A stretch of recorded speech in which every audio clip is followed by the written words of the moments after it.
के छ भनेपछि माथि चाहिँ आफ्नो एकाउन्टलाई लगइन गरिसके पछाडि चाहिँ हामीले आफूलाई परेको सेयरहरू हेर्न सकिन्छ, नयाँ सेयरहरू भर्न सकिन्छ, अरू जति कामहरू छ त्यो सबै चाहिँ सजिलरी गर्न सकिन्छ। त्यसको लागि तपाईको आफ्नो डिपोजिटरी पार्टिसिपेन्ट भनेको कुन ब्याङ्कबाट खोल्नु भएको छ त्यो युजर नेम र पासवर्ड राखेर लगइन गर्न सक्नुहुन्छ। पासवर्डलाई अलि हाइड गरेर राख्नु होला।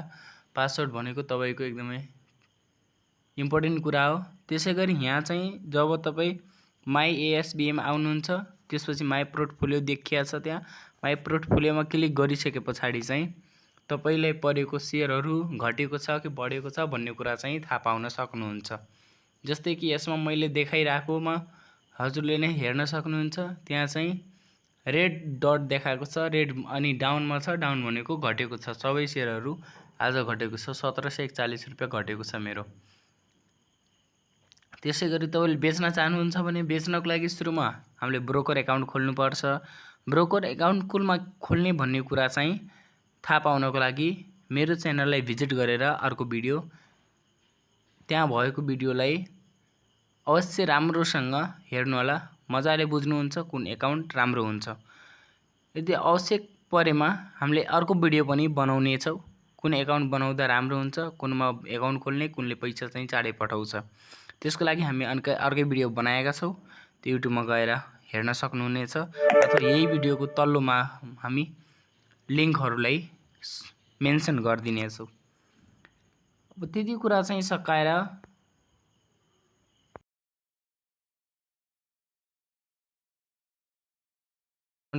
ब्रोकर खोल्नको लागि टीएमएस तपाई गुगलमा गएर सर्च गर्नु, त्यसपछि टीएमएस 49 को सर्च गरेर खोल्न सक्नुहुन्छ। आईडी खुल्छ अथवा त्यो खुलिसकेपछि जान्नु भएन भने आफ्नो मलाई सिधै मेसेज गर्नु होला। त्यसको लागि स्टेसन तल छ, त्यसमा क्लिक गर्नु।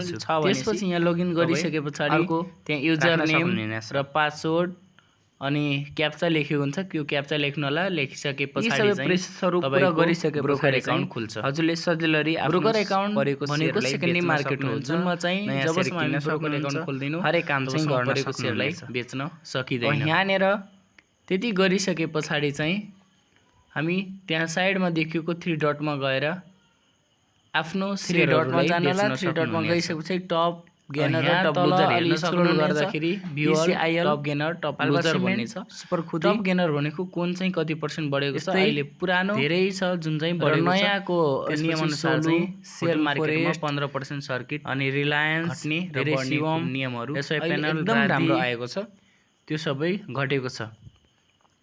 यसरी हामीले नयाँ अनुसार चाहिँ ब्रोकर खोल्न सक्छौं।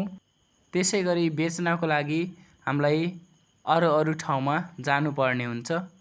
यहाँ पाल्पा सिमेन्टको 15% सर्किट लागेर 734 रुपैयाँ परेको छ भने सुपर खुदी हाइड्रो पावरको 14.99 भनेको 15% सर्किट लागेर यसको पनि बढेको छ। लुजर होल्डर फोरेस्ट 7% घटेको छ।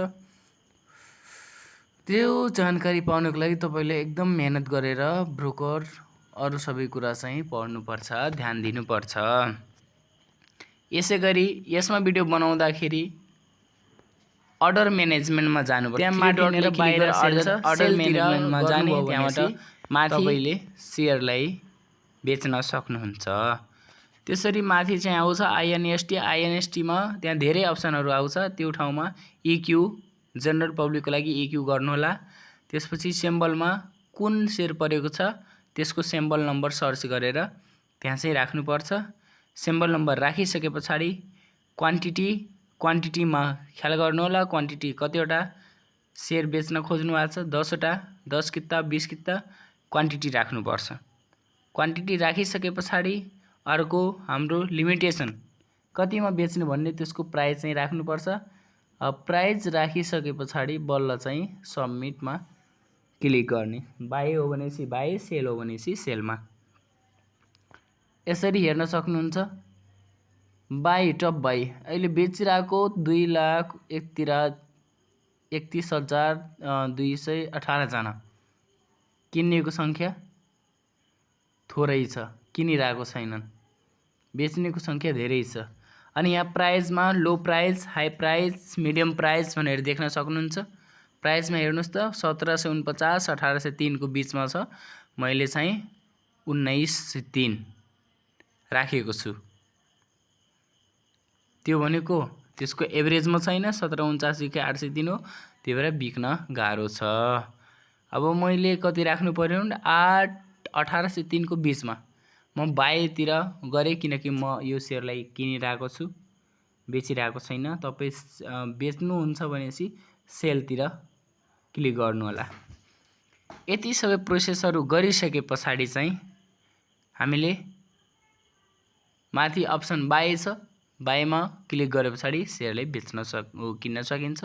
तपाईँ चाहिँ यति सबै प्रोसेस पुरा गरिसके पछाडि सेलमा जानु होला। सेल गरिसके पछाडि त्यो सेयरलाई बेच्न सकिन्छ। यसरी सजिलै रूपमा भिडियोलाई पुरा अन्तिमसम्म हेर्नुभयो भनेपछि कुनै पनि डाउट नमानिकन सेयरलाई सजिलै रूपमा बेच्न सक्नुहुनेछ। म आशा गर्छु तपाईँ यो भिडियोलाई अन्तिमसम्म हेरेर मलाई साथ दिनुहुन्छ र सेयर बेच्नुहुन्छ। हस्, धन्यवाद।